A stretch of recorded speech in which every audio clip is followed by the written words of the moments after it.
Autosanación. A los 9 años, mientras los demás niños se dedicaban a montar en bicicleta y a jugar al béisbol, yo estaba siendo testigo constantemente de las enfermedades de las personas que me rodeaban y escuchando al espíritu, que me decía lo que necesitaban para mejorar.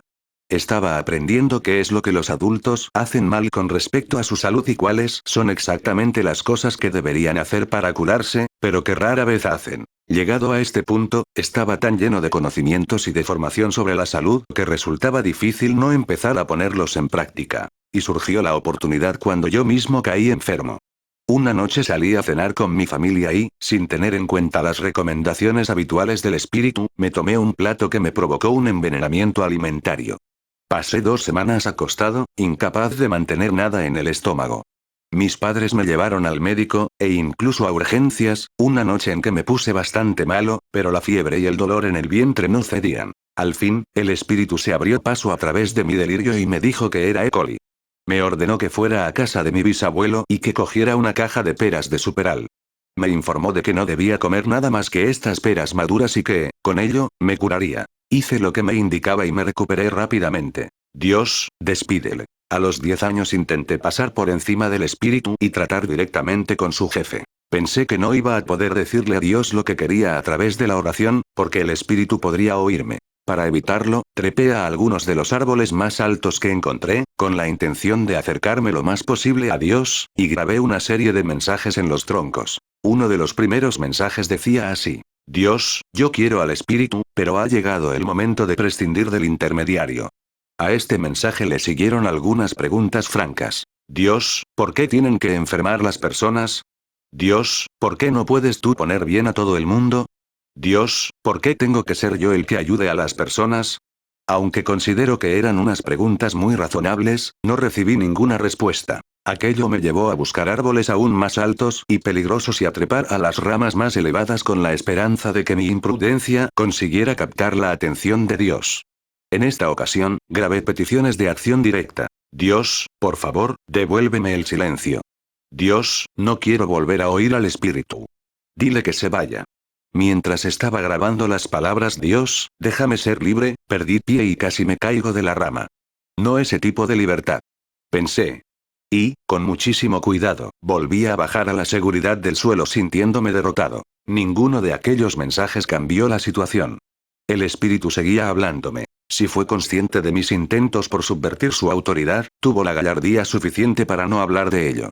Teníamos un trabajo más importante entre manos. Los primeros clientes. A los 11 años sentí el anhelo de hacer algo productivo y divertido que me ayudara a dejar de pensar en la voz que sonaba junto a mi oído y me puse a trabajar llevando palos en un campo de golf. Sin embargo, no resulta fácil abandonar un don como el mío. Mientras trabajaba como caddy, no podía evitar hablarles a los golfistas de sus problemas de salud.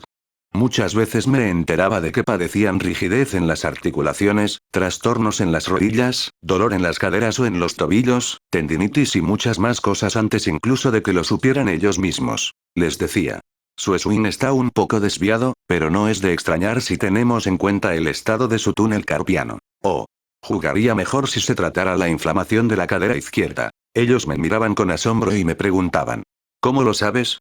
Luego me pedían consejos sobre lo que debían hacer para mejorar y yo les decía lo que debían comer, los cambios que debían efectuar en su conducta, las terapias que debían probar y demás. Después de pasar varios años trabajando como caddy, llegó un momento en que sentí anhelos de cambiar. Decidí que, si iba a estar recomendando alimentos y suplementos para curar, más me valdría colocarme en un lugar donde los vendieran, y empecé a trabajar en un supermercado local como reponedor. Mis clientes acudían cuando querían y yo quitaba tiempo de la tarea de reponer las estanterías para ayudarlos. Al dueño del supermercado no le importaba que el trabajo que hacía para él se viera periódicamente interrumpido, porque le estaba trayendo clientes nuevos. Además, él también era cliente mío. Resultaba un poco raro hacer consultas de salud en el pasillo de un supermercado. También era complicado, porque, en aquella época, apenas se podían conseguir suplementos y la variedad de alimentos era limitada. El espíritu no cesaba de explicarme que, un par de décadas después, las tiendas iban a suministrar una variedad mucho más amplia de productos destinados a la salud de las personas. Mientras tanto, me ayudaba a sacar mi vena creativa en la elaboración de planes curativos, y a mí me entusiasmaba poder encaminar a una cliente hacia lo que debía comprar para mejorar. Al gran poder le acompaña una gran culpa. A los 14 años, a veces me sentaba en un autobús o en un tren, captaba algún problema de salud del tipo que estaba sentado delante de mí y le daba un golpecito en el hombro para contárselo. En ocasiones, me respondían con gratitud. Otras veces, la reacción consistía en acusarme de invadir su vida privada, de robar informes médicos o de cosas aún peores. Todo ello suponía tener que afrontar una gran carga de desconfianza y hostilidad, sobre todo para un muchacho que estaba atravesando la pubertad. A medida que me fui haciendo mayor, fui aprendiendo a sopesar muy bien a quien intentaba ayudar sin que me lo pidiera. Si mantenía un trato habitual con una persona, me sentía impelido a compartir con ella lo que sabía. De ese modo, desarrollé el hábito de leer primero el estado emocional para determinar si podía abordarla. Con eso reduje enormemente las situaciones desagradables. Sin embargo, si se trataba de un extraño, normalmente me guardaba para mí lo que veía. De todas formas, aquello llegó a suponer una gran carga. En la adolescencia, empecé a sentirme aún más responsable de mis actos.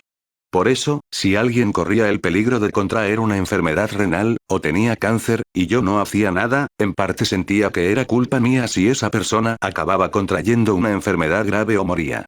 Cuando esto ocurre cientos de veces cada día, la sensación de culpabilidad y responsabilidad acaba resultando abrumadora. Intentos de escape. A medida que fueron transcurriendo mis años de adolescencia, la vida se fue volviendo cada vez más difícil. Por poner un ejemplo, la mayoría de la gente se pone a ver la televisión para relajarse y escapar de la realidad cotidiana. Yo, sin embargo, cuando la veo, leo el estado de salud de todos los que salen en pantalla. Automáticamente escaneo el estado de cada persona que necesita ayuda, tanto si conoce su enfermedad como si no la conoce. Cuando esto sucede una y otra vez, la televisión resulta agotadora, no divertida. Y todavía peor es ir al cine. No puedo evitar leer la salud de todas las personas que se sientan en mi fila de asientos, en la fila de delante, en la de detrás, etc. Y eso no es todo. Leo la salud de las personas que participan en la película. Puedo determinar el estado de salud de todos los actores en el momento en que se rodó la película y también su salud en el momento actual. Imagina lo que suponía para mí quedar con una chica para ir al cine y sentirme bombardeado de información médica sobre la gente que me rodeaba y la que aparecía en la gran pantalla. Si tenemos en cuenta que lo último que desean los adolescentes es sentirse distintos de los demás, este período resultó especialmente escabroso. Las sensaciones de aislamiento y de responsabilidad abrumadora que me embargaban dieron lugar a una serie de impulsos de rebeldía adolescente y busqué diversas formas de escapar a mi don. Empecé a pasar mucho tiempo en el bosque. El contacto con la naturaleza me resultaba muy tranquilizador y apreciaba especialmente que no hubiera ninguna persona cerca. Con ayuda del espíritu, durante el día aprendía a identificar las distintas especies de aves. Por la noche me enseñaba los nombres de las estrellas, tanto los que les han dado los científicos como los que les ha dado Dios. De todas formas, no llegaba a ser totalmente una escapatoria, porque el espíritu me enseñaba también a reconocer las plantas y los alimentos que crecían a mi alrededor: trébol rojo, llantén, diente de león, raíz de bardana, escaramujo, pétalos de rosa, manzanas silvestres, bayas silvestres, y a utilizarlos para sanar. Desarrollé también una gran afición por la reparación de coches. Me gusta arreglar objetos mecánicos, porque no me exigen una implicación emocional. Incluso en el caso de que no consiga reparar un Chevrolet de desguace con el motor averiado, jamás me sentiré tan mal como cuando no consigo ayudar a las personas porque su enfermedad está en un estado demasiado avanzado y ya no tiene cura. Pero tampoco esta afición fue como yo había planeado. La gente empezó a darse cuenta de lo que estaba haciendo y se acercaban a hablar conmigo. Vaya. Es fantástico. ¿Podrías arreglar mi coche? Y en mi naturaleza no entra la opción de decir que no, sobre todo porque es el espíritu el que hace la parte más difícil: averiguar qué es lo que falla. Un día, cuando tenía 15 años, me paré con mi madre a echar gasolina. Entré en el garaje y vi a un grupo de mecánicos contemplando un coche como si estuvieran intentando resolver un acertijo. ¿Qué sucede?, pregunté. Uno de los hombres me respondió: llevamos semanas trabajando en este coche. Debería funcionar perfectamente, pero no conseguimos arrancarlo. El espíritu me dio inmediatamente la solución. Abre el mazo de cables que está detrás del cortafuegos. Yo transmití la información a los mecánicos. Enterrado entre docenas de cables, encontraréis uno blanco que está roto.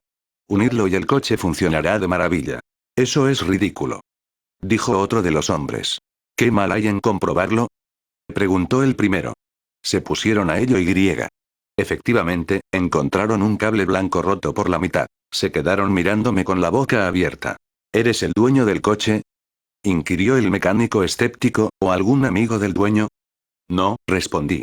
Sencillamente, se me dan bien estas cosas. En un minuto arreglaron el cable y volvieron a probar el coche, que arrancó a la perfección. Uno de los mecánicos se puso a bailar. Otro lo denominó un milagro. Se corrió la voz y muy pronto un montón de garajes de la ciudad, así como varios de las ciudades vecinas, empezaron a utilizarme como el tipo al que podían recurrir para que resolviera los problemas aparentemente irresolubles. Cuando acudía a ayudar en algún trabajo, los mecánicos que me habían llamado, mucho mayores que yo y con años de experiencia, me recibían con una gran incredulidad. ¿Qué es lo que está haciendo aquí este crío de 15 años?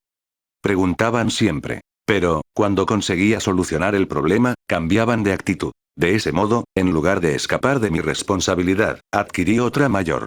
Aparte de curar a las personas, me había convertido en un médico de coches. La gota que colmó el vaso fue cuando me di cuenta de lo sensible que es la gente en relación con sus coches. Muchas veces invierten en ellos más incluso que en su propia salud. Llegado a ese punto, los coches dejaron de divertirme. Intenté algunas otras actividades de rebeldía. Por ejemplo, me uní a una banda de rock, porque la música a todo volumen ayudaba a ahogar la voz del espíritu. Pero al espíritu no le gustó.